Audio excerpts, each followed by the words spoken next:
إن الحمد لله نحمده ونستعينه ونستغفره ونعوذ بالله من شرور أنفسنا ومن سيئات أعمالنا من يهده الله فلا مضل له ومن يضلل فلا هادي له وأشهد أن لا إله إلا الله وحده لا شريك له وأشهد أن محمدا عبده ورسوله يا أيها الذين آمنوا اتقوا الله حق تقاته ولا تموتن إلا وأنتم مسلمون يا أيها الناس اتقوا ربكم الذي خلقكم من نفس واحدة وخلق منها زوجها وبث منهما رجالا كثيرا ونساء واتقوا الله الذي تساءلون به والأرحام إن الله كان عليكم رقيبا يا أيها الذين آمنوا اتقوا الله وقولوا قولا سديدا يصلح لكم أعمالكم ويغفر لكم ذنوبكم ومن يطع الله ورسوله فقد فاز فوزا عظيما رب اشرح لي صدري ويسر لي أمري واحلل عقدة من لساني يفقه قولي أما بعد. Me të vërtet lavdërime dhe falënderimet I takojnë vetëm Allahut. Atë falenderojmë dhe vetëm prej Tij ndihmë dhe falje kërkojmë. Kërkojmë mbrojtjen e Allahut prej gabimeve tona dhe prej punëve të këqija tona. Atë që Allahu e udhëzon nuk ka kush e humb, dhe atë që e humb nuk ka kush e udhëzon.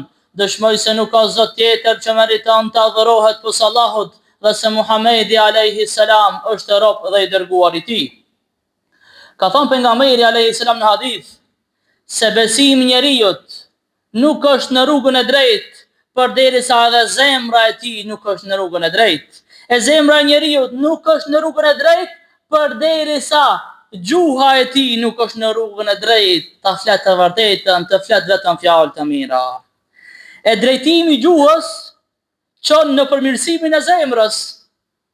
Kur është zemra e shëndosh, atëherë është edhe gjuha e shëndosh. Kur është zemra e shëndosh, atëherë edhe gjymtyrët e trupit janë të shëndosha.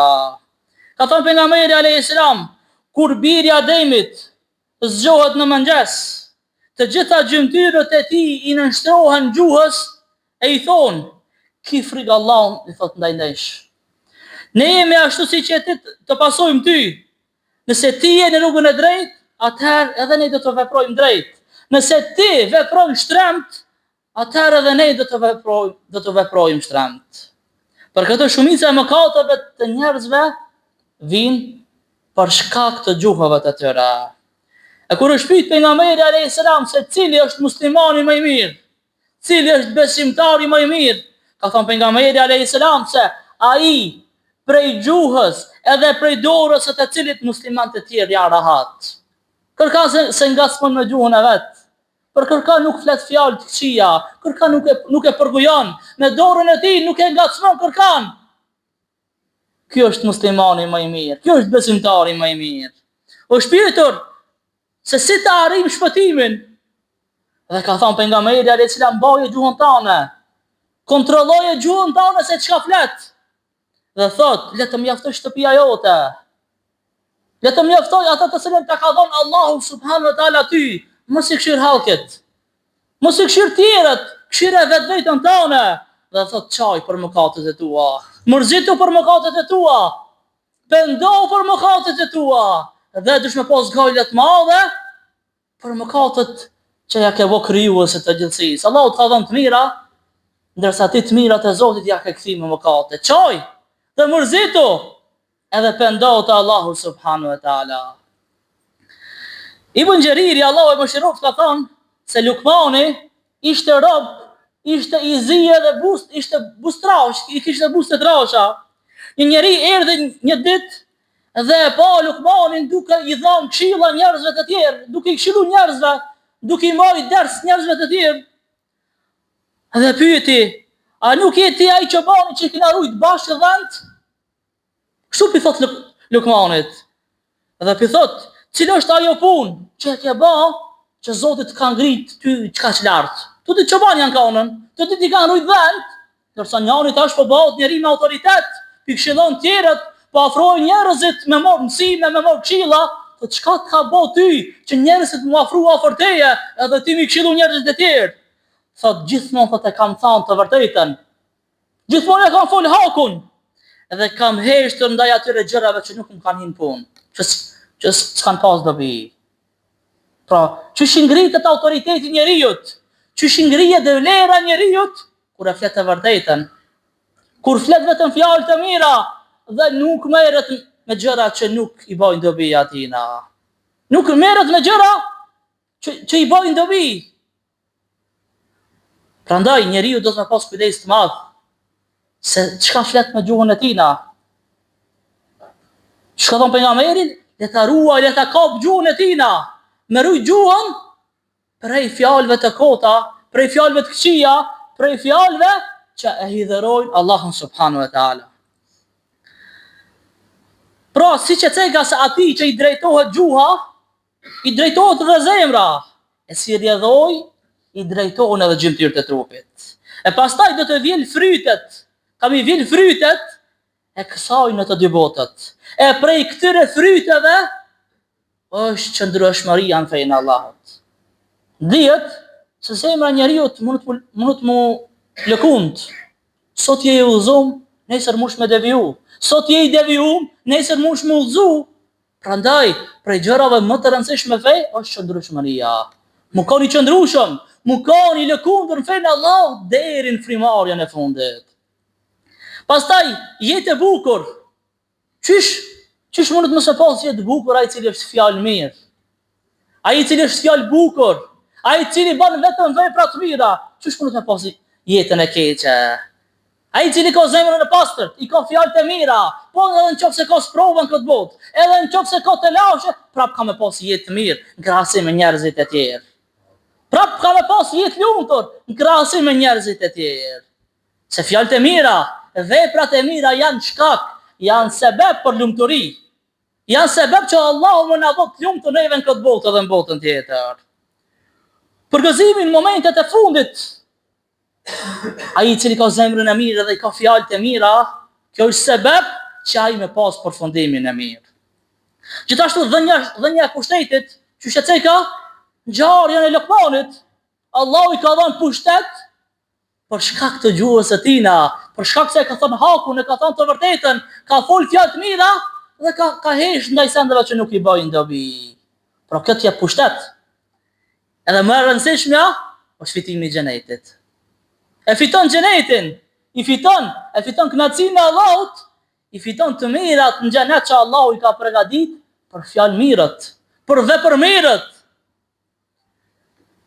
Nga rreziqet e devimit të gjuhës, dihet se kur gjuha devion rrugën e drejtë, atëherë dhe gjymtyrët e pasojnë ata. E dihet se njeriu përmes gjuhës mund të bëjë kufër, me mohu Allahun subhanahu wa taala. Njeriu përmes gjuhës mund të më shkaktu gjakderdhje, me bë fitne, me bë përçarje, edhe mund edhe me shkaktu lufta. Përmes saj njeriu ka mundësi përmes gjuhës me arrit zemërimin e Allahut. Allahu mu zemëru. Pse? Se ka fol fjalë të këqija. Përmes gjuhës njeriu mund të më fut në zjarmin e xhenemit. Përmes gjuhës njeriu nëse se ruan gjuhën, do të dënohet edhe në barë. E kemi cek shpesh hadithin e pejgamberit alayhis salam se dy kategoritë të njerëzve kanë dënuar në varr. Pse? Për shkak se gjuhën se kanë rujt prej haramit, edhe organin se kanë rujt prej haramit. Këto janë dy sebebe që çojnë në dënimin e varrit. Janë disa gjëra që na ndihmojnë që me përmirësu gjuhën tonë. Edhe na ndihmojnë neve që mu kanë rrugën e drejtë. E para është heshtja. Ka thonë pejgamberi alayhis salam, kush beson Allahun edhe ditën e fundit, ose le të flet mirë, ose le të hesht. Pra heshtja të shpëton. Më mirë me hesht se sa ti me fol fjalë të këqija, më mirë me hesht se ti me bë përçarje, më mirë me hesht se ti me bë fitnë. Heshtja është më e mirë se e folmja në disa raste të caktuara. Në disa raste është më mirë me fol. Më e mirë është me këshillu dikam kur është çeu gabim, sa me hesht. Ka raste edhe kur heshtja nuk është e mirë. Ku bëhet obligim këshillimi, ku bëhet obligim që m'ia tregu njeriu rrugën e vërtetë, Me ja tregu njeriu se çka është hak, çka është e vërtetë dhe se çka është batil, se çka është e pavërtetë.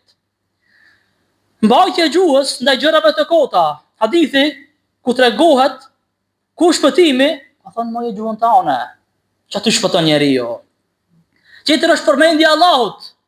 Le të jetë gjua jote vazhdimisht e lagur në përmendjen e Allahut. Sa ai i cili e përmend Allahun, ai ka kujdes me gjuhën e tina. Ai i cili e përmend Allahun nuk bën gibet. Ai i cili e përmend Allahun nuk shpif. Ai i cili e përmend Allahun dhe bën dhikr, ai nuk shan. Përmend Allahun, do të përmirësohet gjuha jote, do të përmirësohet zemra jote, do të përmirësohet jeta jote. Të flasësh vetëm gjëra të mira, mos fol me gjuhën tënde vetëm se atë që është e mirë tek Allahu. Se çu shkon në ditë të pejgamberit alayhis salam se Allahu është i mirë dhe Allahu nuk pranon tjetër përveç se të mirës. Alus Allahu në madhruar që Allahu më përmirësu zemrën tonë, Allahu më përmirësu gjuhën tonë, Allahu bi përmirësu gjymtyrët e tona. Alus Allahu në madhruar që Allahu më na dhon jetë të mirë në këtë botë dhe në botën tjetër. Alus Allahu në madhruar që Allahu më na mbrojt prej sherrit të njerëzve, gjinëve dhe shejtanëve. Alus Allahu në madhruar më na udhëzon në rrugën e drejtë, në rrugën e Kuranit dhe rrugën e Sunetit. Alus Allahu në madhruar më na bëj prej atyre që i falmi 5 kohë namaz, që bëjnë vepra të mira dhe largohemi prej veprave të këqija. Alus Allahu në madhruar më na mësoj me pas përfundimin e mirë. Alus Allahu në madhruar më na dhon sinqeritet në fjalë dhe në vepra. Alus Allahu në madhruar më na ndriçon natën e varrit, më na lehsu urën e siratit dhe alus Allahu më na tubun xhenet. Çashtu që na ka tubun këtë vend. Walhamdulillahi rabbil alamin.